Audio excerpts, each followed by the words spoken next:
Hi, I'm Paul Jerard. This is Aura Wellness Center, and let's talk today about how to determine demand for specialty yoga classes.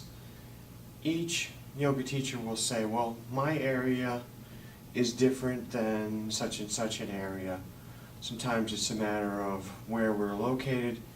The Midwest is going to be different than the Pacific Coast, and the Pacific Coast is going to be different than the Atlantic Coast. So demand also depends on demographics in your area. What is the age of the average student that comes to your class, and what kind of requests do you get? Do you commonly get a request to start up children's yoga classes, which we commonly call kids yoga or yoga kids classes? Prenatal, how often do you get requests for prenatal, and what kind of training do you actually have?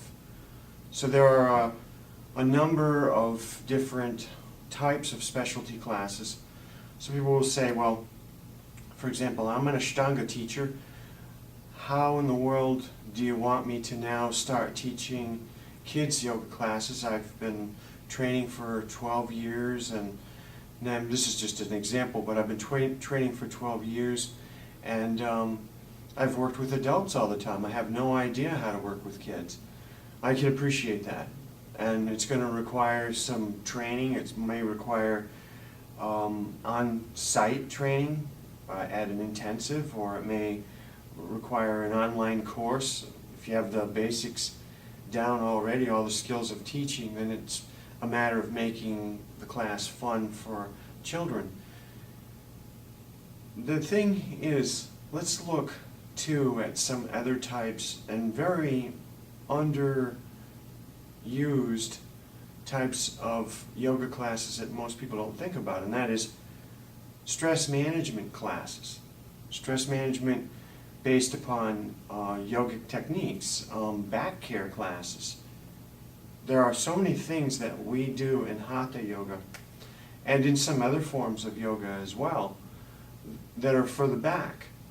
And so we're working the back from all of these different angles, and we're giving new life to the back, sometimes in some cases a second lease on the back. So what I would do is I would put a pilot class together.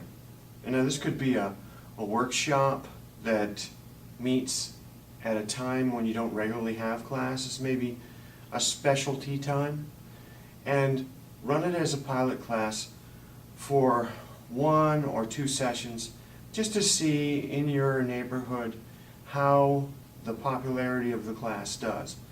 It's one thing if people keep calling up and they keep asking you for a class, but it's another thing if they actually show up and there's a great demand for it. For example, in this area, there is a big demand for senior classes, but the senior classes where there is the biggest demand is right inside of a senior center or inside of an assisted living center. Now, I'm in New England, and I know that some of the teachers who I know from Florida would say the same thing. For some reason, the populations in our areas are a little older than, say, for example, I know a lot of people who have studios out in California who would say, on average, the population is younger. So it really depends on what's in your area.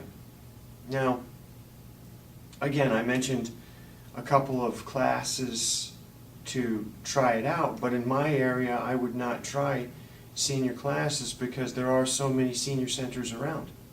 So you have a captive audience when you teach at a senior center, and generally speaking, the senior centers themselves do pilot classes. Finally, one thing to mention, weight loss yoga in some areas of the country is very popular, but at the same time we know as teachers that yoga has fair results from studies for weight loss. It's really not so much the physical exercise itself that has caused people to have good results with weight, as much as it is adopting a lifestyle.